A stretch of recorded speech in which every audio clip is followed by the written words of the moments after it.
So, I was being a nerd the other day, and I was doing what I usually do. I was reading some scientific studies, and I came across this one by Phillips et al. And it was about the probability of an obese person attaining normal body weight. Now, if you know anything about me, in the past, about 5 years ago, I lost over 100 pounds. And since I lost the weight, I have kept it off. And according to this study, the probability of that happening for someone who is morbidly obese, so a BMI from 40 to 45, is about 0.08%. So you'd be almost 2.5 times as likely to see a Smithsonian tiger drop during your ZG run. It's like, how, if it's that rare, how did I do it? And so I wanted to make this video and give you 5 tips that I used and followed and keep adhering to this day to have lost 100 pounds and keep it off. So, to get started, the first tip is I finally started to pay attention to my astrological signs and how the presence of the planets affect my bodily hormones. Wait, no, that's not right. Okay, that was a different video. My bad. The actual first tip is that I started to no longer eat fast food by myself. Back then, when I was 290 pounds, for a couple weeks there, I was waking up at about 3 a.m. in the morning, and I would decide that I had a craving for Whataburger, and I would just go in my car and eat fast food by myself in the middle of the night before school. I would do this multiple times during the week, and I would eat like 3,000 calories before my day started. And so, for lunch, I would go to McDonald's and get number one large with a large sweet tea. And I would do that every Friday. I'd sometimes do that during the week. I'd go to Slim Chickens and get like a big combo meal for lunch. I would just do that by myself. And so I just I stopped doing that. And I was really active. I was about as physically active back then as I am now. If you ever like follow me on Instagram, you'd know that I am very active and I work out an absurd amount. So back then, I would consume a daily amount of about 6,000 calories, which seems like a lot, but for being almost 300 and being that physically active, it just makes sense that I would eat that much. And so, cutting out the fast food, I easily, without even having to think about it, just reduced my daily caloric intake by about half. So, um, it's just when you go and eat fast food by yourself, what they do at restaurants and at big food chains is they purposefully make their food as highly palatable as possible so that when you go there, you think, this is good. And then you keep going. You want to go back and back day after day. And that's a good business model. Additionally, if you're not eating out as much, then it forces you to make your own food at home, and it helps you it kind of forces you to develop some basic cooking skills and the ability to conjure up food and meals on your own that are just going to be better for you. You're very unlikely to make a meal and then dump a bunch of sugar into your meat or use a whole stick of butter when you're making a steak. It's just, you know, common sense says that, oh, that's a lot. Why would I do that? But in a restaurant setting, the employees are told to do that. So, it's just, it's a very different approach. And you're going to save a lot of money too. The second tip is that I stopped drinking sugar sweetened beverages. So back then, when I was 17 or throughout my whole childhood, I would always get sweet tea because I'm a Texan, and Southern boys like to drink their sweet tea. So when I'd go to a restaurant with my family or with friends, I would end up drinking like 5 glasses, like 5 pints of sweet tea, and a whole cup of that, which is like half a pint, is going to be around 100 calories. So if I was drinking 5 pints, which a pint is 16 ounces, But if I'm drinking 5 pints of that, that's a lot of calories. That's like that's getting close to like 1,000. So depending on where you go and who makes the sweet tea, it could be more sugar than that. So it's like involuntarily or without even me like thinking about it, I'm easily doubling the amount of calories I'm consuming at each meal to where the liquid that I'm drinking is as much calories as the actual food I'm consuming. And so it's totally unnecessary. And the sugar that's in sweet teas or Coca Colas or sodas or you know the sugar you put in your coffee, it's not adding anything. It doesn't have any nutritional benefits. I mean, you're gonna get sugar from the actual food you eat. You don't really need all the extra sugar. So, an easy way to uh, lose weight and keep it off without even having to think about it really is just to drink water instead, or unsweet tea, or if you're having coffee, drink it black, or use if you want some sweet drinks, use sugar-free sweeteners like Sweet and Low or aspartame. Just other things you can drink Propel packets that don't have any sugar. Just just cut out all of the liquid calories you're consuming, and that's a very easy way to lose weight. Yeah, I would be sitting at a restaurant and I would end up having to get so many refills, which in Texas refills are free. That's the cool thing about the U.S. I would get so many refills that the waiters would just end up bringing the whole pitcher and leaving it on my table. That happened pretty much every time I would go out to eat, and that's kind of ridiculous. You need a whole freaking. I mean, I would basically drink a whole gallon of sweet tea at a meal, and it's yeah, it's hard to fathom. Like the next time you're gonna go drink sweet tea, if you buy them in the gallons, just look at the nutrition facts. Okay, it's not just water. Okay, um, yeah. The third tip: protein at every meal and snack. So what I would do is, back when I was really heavy, I would end up eating meals or snacks, or I would wake up in the morning and I would decide to eat cinnamon toast crunch for breakfast, or I would have a waffle with syrup. And those kind of meals by themselves, like if you're just having a big bowl of cinnamon toast crunch, you're not getting that much protein. Okay, maybe you're getting protein from the milk, but if you're only having a cup of milk and like 3 cups of cinnamon toast crunch, that's like 500 calories, and you're only getting like 10 grams of protein, and that's just not enough. So I started making it to where every time I'd eat something, whether it's a meal or a snack, I would have to get at least 20 grams of protein in. So an easy way to think about that, instead of having to pull out your food tracker or whatever, or getting a scale out, no one wants to do that. So an easy way to understand it is if you take your hand and you look at the palm of your hand, if you're eating a protein source that's from animals like chicken, beef, or eggs or anything, you need to get on your plate a whole palm size worth of that protein source. Okay, and if you're eating from plants, eat a fist, eat a whole fist worth. So like beans or lentils or chickpeas or whatever. That'll be about 20 grams at least. And when you do that,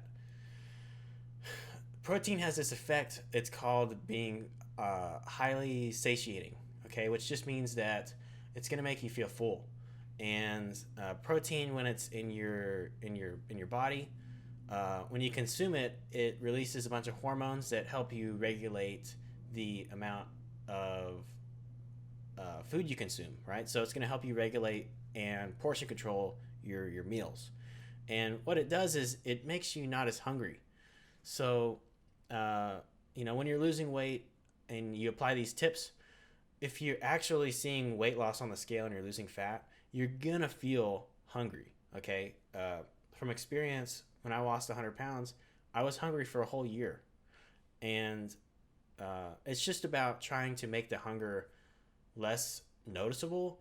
And these tactics like eating protein and the next 2 tips I'm going to give, they help you to feel full and you're not going to have those hunger pains as much.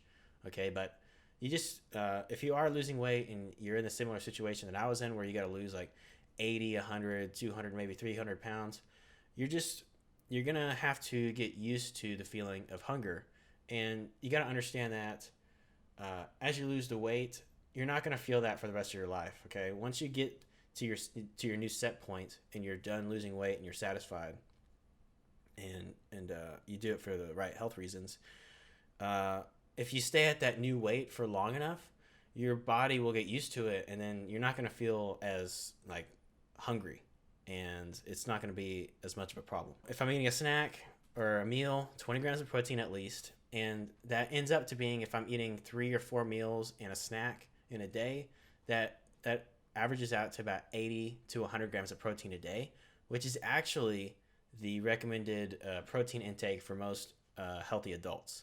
And so, if you're not eating 20 grams of protein in a meal, likely you're not going to eat like 40 at one meal. So, you're just going to end up being protein deprived, and it's going to mess up your hunger, and you're not going to be able to maintain or feel as strong as you could. And so, yeah, protein at every meal. The fourth tip is more fiber. Okay, so fiber is this component of foods that's mostly in plant sources that is not digestible in our digestive tract, right? So you can't really get any nutrients from it, but the bacteria in your gut can, and it does have a lot of beneficial effects. Okay, so fiber is really important. And if you didn't know, the CDC and the U.S. government recommends that for men you get about 28 to 40 grams of fiber a day, and for women at least 25 grams of fiber a day.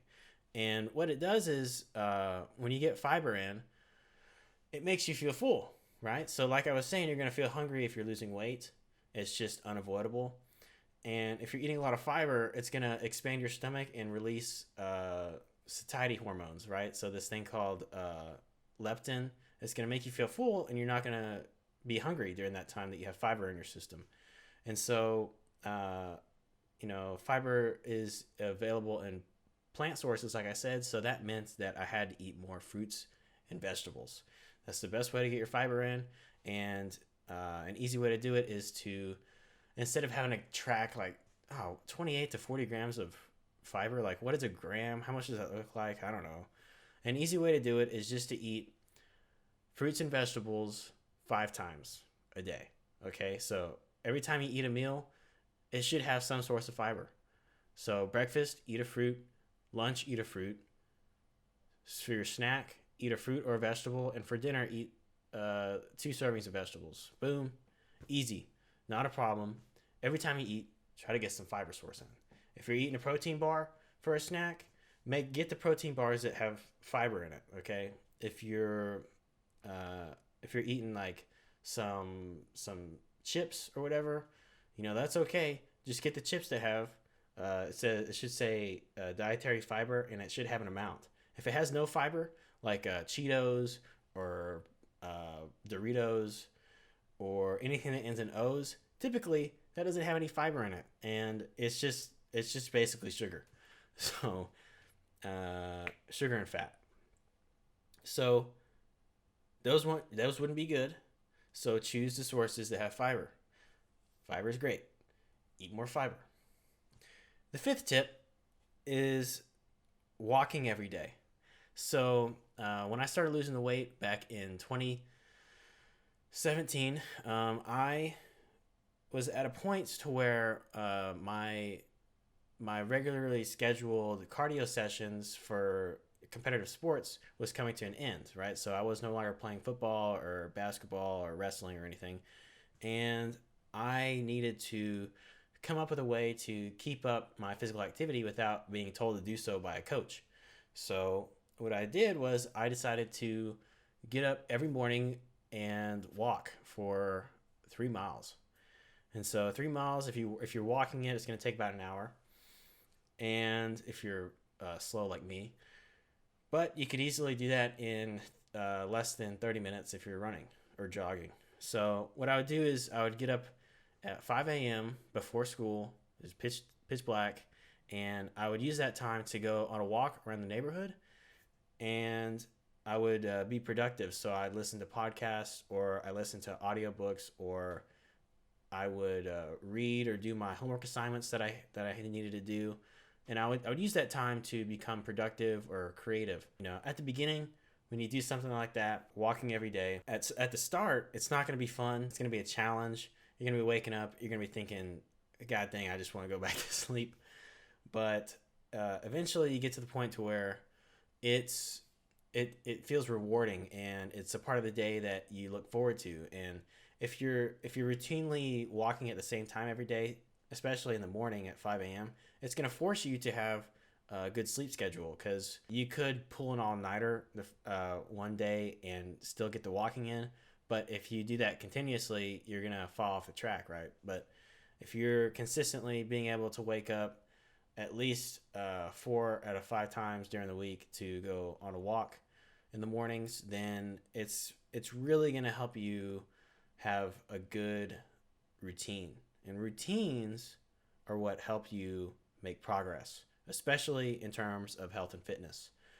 And this walking pattern, it's gonna bleed into your other aspects of life. It's gonna help you get better at school, better at your job, better socially. It's gonna make you feel really good. Walking that early in the morning, not only if it, like, for one, you get to see the sunrise, and that's a great feeling. And it releases a lot of endorphins and feel good hormones that just make you feel really good throughout the rest of your day. It sets you up for success. You feel like you're gonna do something. You start the day and you already accomplished a task, and then it's just you get the ball rolling, and it's just, I couldn't recommend it enough. Walking every day. The way I would set it up is I would just go on Google Maps, and I would find a point in my neighborhood. And I've been doing this like since I was for about 5 years. I've been on and off. During the summers, I like to walk like at noon because I really like the sun. But during the school time, I would go on Google Maps, and I would find a point in my neighborhood to where it was about a mile and a half away from my house. So I'd have to walk there, and then once you're there in the morning, mile and a half out, what are you gonna do? You're gonna call your family member to come pick you up? No, you're just gonna walk back. So you get 3 miles, pretty easy, and it kind of forces you to get those 3 miles in. And so this isn't like some hoo-ha, like 3 miles. Where'd you get that from? From the CDC and the physical activity guidelines and recommendations that are current from 2018. 3 miles doesn't even actually meet the recommended amount of physical activity in. So ideally, you'd get those 3 miles in, and then you'd get some more walking in throughout the day. So just to meet the activity guidelines. And if you're not getting that walking in, you just get aches and pains, and it's good for you. It's good for you. Trust me. Just go walk. So to recap, the 5 tips were to not eat fast food by yourself, no sugar sweetened beverages, protein at every meal and snack, at least 20 grams, and then eat more fiber from fruits and vegetables, and to walk every day. So pretty simple stuff. I hope you find that helpful. If you're in a position where you need these tips, and it seems like your health goals don't seem feasible, or you heard me talk about that study and how unlikely it is for someone to attain normal body weight if they're morbidly obese or overweight in general. If that deters you, just realize that these studies are wrong. The numbers are not right. Okay, there's a lot of confounding variables there. These people likely have a lot of comorbidities because the people in this study are having to visit healthcare professionals multiple times. So, it's probably easier than you think, or more likely. It's not going to be easy, but it is doable. Okay, trust me, I've done it. Other people have done it. There's a lot of people you can look up to. And just know that you're not going to find the will to stick to a plan and do something for a long period of time, because if you got 100 or more pounds to lose, it's going to take a year or more. And just know that regardless of if other people believe in you or not, or you're not getting support from those around you, the biggest supporter should be yourself. Okay? And being able to wake up in the morning and being able to resist the urge to get fast food, and being able to decide to get up and go make yourself something to eat in the kitchen instead of calling Uber Eats, that stuff takes a lot of drive and a conscientious mindset of thinking about what you want to be in the future. And if you're always trying to think about easy, quick, simple pleasures in the moment, you're not going to get there. Okay, you gotta really believe that the person you strive to be is the person you are right now. And you should already be living the lifestyle that future person is going to be living. So I hope these tips help you. And if you have any questions or comments, please leave them down below. Please like and subscribe to the channel. And I will see you in the next one. Damn, what if I didn't hit record? Oh, I did.